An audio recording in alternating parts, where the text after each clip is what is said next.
الواردة من أهلا بكم مشاهدينا، نتواصل معكم في هذه التغطية. إذن المنتخب المغربي ينجح في إضافة الهدف الثالث حاليا أمام نظيره الكندي في مواجهة بين المنتخبين. المغرب إذن بات أول المتأهلين بهذه الصورة، أو في انتظار صفرة الحكم ليكون أول المتأهلين للدور ربع النهائي. سفيان رحيمي هو من نجح في إضافة الهدف الثالث لأسود الأطلس في هذه الصورة مشاهدينا من منطقة المشجعين في العاصمة القطرية الدوحة لفرحة الجماهير المغربية بالهدف الثالث لسفيان رحيمي الذي أمن فوز المغرب، وأطلق حكم المباراة نهاية هذه المواجهة بفوز المنتخب المغربي بثلاثية نظيفة مواجهة المنتخب المغربي. إذن انتهت المغرب الآن أول المتأهلين للدور ربع النهائي من بطولة كأس العالم بفوزه على نظيره الكندي. هذه الصور مشاهدينا من الرباط، من فرحة الجماهير المغربية هنا. يا لها من ليلة ويا له من تاريخ يكتب بأقدام ذهبية من قلب المعاناة. في مواجهة معقدة أسود الأطلس يزأرون مجددا ويزفون الفرحة من هيوستن إلى الرباط وكازا وطنجة وجميع المدن المغربية، ليس فقط هناك بل في كل أنحاء الوطن العربي والعالم. المغرب بات أول المتأهلين إلى ربع نهائي كأس العالم أمام كندا التي قاومت وحاولت وبحثت عن الثأر لهزيمتها في نسخة 2022، لكن عزيمة الرجال لم تنكسر والملحمة المغربية مستمرة خلال هذه النسخة المميزة. الأسود لم يكتفوا بالزئير فقط بل حجزوا مقعدا بين كبار العالم في دور الثمانية. لتستمر الحكاية كابتن ربيع، ألف مبروك التأهل، تأهل مستحق، فوز رائع جدا بثلاثية نظيفة بعد أداء ربما في الشوط الأول لم يكن مقنعا. الله يبارك فيك.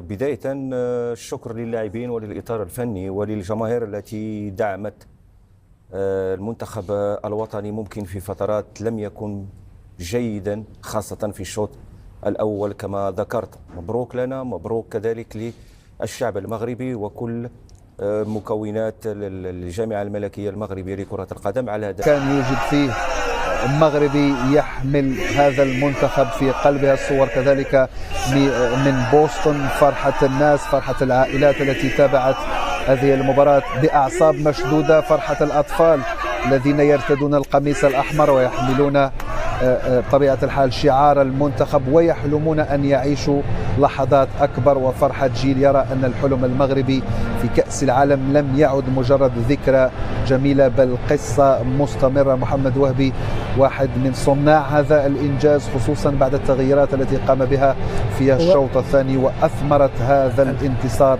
الصعب، وصعوبته تعطي حلاوة أكبر بهذا التعب. وطبعا كانت مباراة، احنا قلنا قبل بداية المباراة لن تكون مباراة سهلة، مباراة صحيحة على الورق يمكن من خلال الأداء اللي شاهدناه في المباريات الأخيرة الكل اعتقد أن المباراة ستكون، لكن الشوط الأول كان شوط صعب جدا. الفريق الكندي كان هو الأفضل، خلق العديد من الفرص، احنا ما كناش جاهزين على المستوى البدني، ما دخلناش، أضعنا العديد من الكرات، لكن دائما تقول لك شوط المدربين، الشوط الثاني شوط المدربين.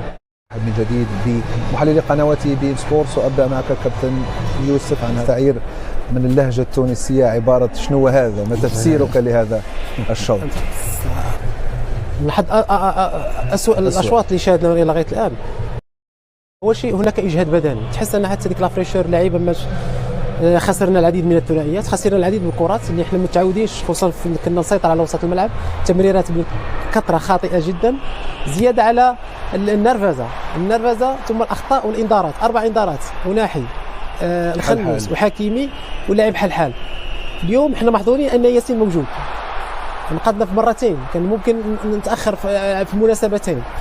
تحس الفريق مش حالته الطبيعيه، ولا لاعب حالته الطبيعيه الا الحارس.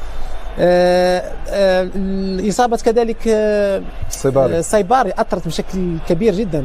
اعتقادي أن يجب تكون هناك تغييرات تعطى بعض، خاصة ديك لافريشور، خاصة وسط من اللاعبين اللي عندهم إمكانية أنهم يدخلون في الثنائيات ويسترجعوا الكرة بسرعة، خصوصا المرابط حلحال عنده إنذار، ممكن صلاح الدين يلعب في الجهه اليسرى ويدخل اكثر المزراوي لاعب في عمق الملعب مع ديغو. هنا وهنا الصد لما يكون عندك حارس في المستوى يخليك دائما في المباراه. ما شاهدناش يعني الثلث الاخير من المهاجمين، لا مرابط لا ابراهيم ولا حتى اللاعب الخنوس، يعني ما شفناش اضافه، ما شفنا ولا تسديده وحيده فقط على المرمى. يعني بعاد، يعني تحس ان بدنيا مباراه هولندا مأثر على اللاعبين من الناحيه البدنيه، بالتالي يجب تغييرات حتى تعطي، يجب كما قلت دائما عند انذارات الاحتياط ممكن تركيز اللاعب بهدوء. 10 لاعبين تكون الامور اصعب. كابتن ياسر، توقعنا دخول المنتخب الكندي بهذا الضغط، لكن لم نتوقع ضغط طيله ال 45 دقيقه الاولى. وصراحه هو الواضح ان المنتخب المغربي من خلال الاداء الشوط الاول انه لم يتوقع ابدا ولم يجعل في الحسبان المنتخب الكندي سوف يبادر بالضغط ويقوم بهذا يعني الضغط العالي والمجهود البدني الكبير. هو صراحه نجح المنتخب الكندي في سحب المنتخب المغربي الى الاداء بالشكل البدني اكثر. لابد ان تلعب في المساحات الجول واللاعبين انا اعتقد انه حتى النرفزه وضحت من اجل العرضيات ومن اجل صناعه الفارق، وهذا ما لم يكن. اللاعبين لابد ان يتغير الشوط الثاني اذا استمر منتخب الكندي ان يلعب بنفس طريقه الشوط الاول، سوف يصعب المباراه بشكل اكبر. انا اعتقد انه وهبي عليه تدعيم خط النص بمرابط على الاقل الدخول في المنافسات البدنيه وكسبها وتفرغ لاعبين المهاره الفرديه للمهاره الفرديه والعوده من جديد. لا زال هناك متسع من الوقت. كابتن حاتم، قراءتك لهذا الشوط؟ سنستعرض بعد لحظات أبرز هجمة للمنتخب الكندي مع بعض الفراغات على مستوى الدفاع، وماذا يحتاج المنتخب المغربي ليعود إلى أسلوبه وطريقته وسيطرته. لاحظ الحالة هذه تلخص الشوط بالنسبة لي. يعني خسر الكرة هنا عيناوي، أعتقد أنه في مكان لا يجب أن تخسر فيه الكرة، لو كان إعادة الحالة وتثبيتها على عيناوي قبل التمرير. وهنا أنا أعتقد المنتخب المغربي ومع المدرب أخطأ في عملية التعامل مع الدفاع المتقدم قليلا. هي إعادة للحالة. الإعادة خليها ستوب. لاحظ الدفاع الكندي هنا يتمركز، هذا يكاد يكون في طيلة 45 دقيقة. من المفروض هنا اللاعب وسط ميدان أن يلعب اللونج بول في المساحات من اجل انه تجبر الخصم حتى لو تخسر الكوره، حتى لو تخسرها الكوره، لكن تخسرها في مناطق بعيده على مناطقك. احسن. وهذه وكذلك انه ابراهيم دياز والخنوس لابد ان يطلبوا في المساحات، ان يعطوا متنفس للاعبين وسط الميدان، ولاعبين وسط الميدان لم يجدوا حلول لانه الضغط عليهم كان كبير. واعتقد انه مدرب كندا قرأ جيدا المنتخب، ولذلك لم يعطي المساحات المنتخب المغربي في وسط الميدان. هنا لابد ان تتغير خطتك. اذا لم تستطع البناء بالرغم من الخلف وعلى السدان، لابد ان تلعب في المساحات اللونج بول، واللاعبين الوينجات ان يقوموا بالركض من اجل العرضيات ومن اجل صناعه الفارق، وهذا ما لم يكن. لابد ان يتغير الشوط الثاني اذا استمر منتخب الكندي ان يلعب بنفس طريقه الشوط الاول. ولا شك أن محمد وهبي سيكون منهمك في هذه اللحظات في إيجاد الوصفة السحرية للحد من خطورة كندا وأن يعيد المنتخب المغربي إلى التوازن المعهود. فاصل ثم نواصل. لا صوت يعلو على صوت مباريات المونديال، والمغرب في مواجهة كندا في دور 16 على أمل ضمان مكان في ربع النهائي. وأمامكم الحضور الجماهيري في مختلف المناطق والبلدان. الصورة من منطقة المشجعين في الرباط وملعب مولاي الحسن. كذلك الأمر في فانكوفر، والجمهور الكندي الشغوف بكرة القدم في السنوات الأخيرة والذي يريد ويطمح أن يواصل منتخب بلاده هذه الرحلة مع شوط مميز للمنتخب الكندي خلال هذه المباراة. الصورة من باريس والجالية المغربية والعربية التي تتابع هذه المباراة تسعى إلى أن تتغير الأمور في الشوط الثاني لصالح المنتخب المغربي.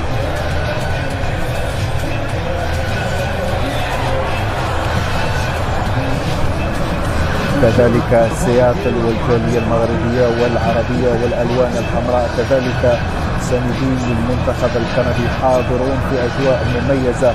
هذه هي جمالية كرة القدم.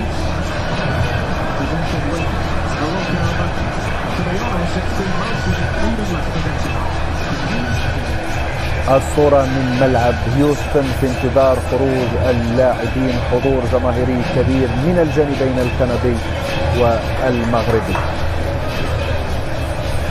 ورحب من جديد بمحللي قنوات بين سبورت سريعا ما الذي يجب ان يتغير في يوسف؟ اول شيء امين تنظن المشكل عندنا هو الاجهاد بدني.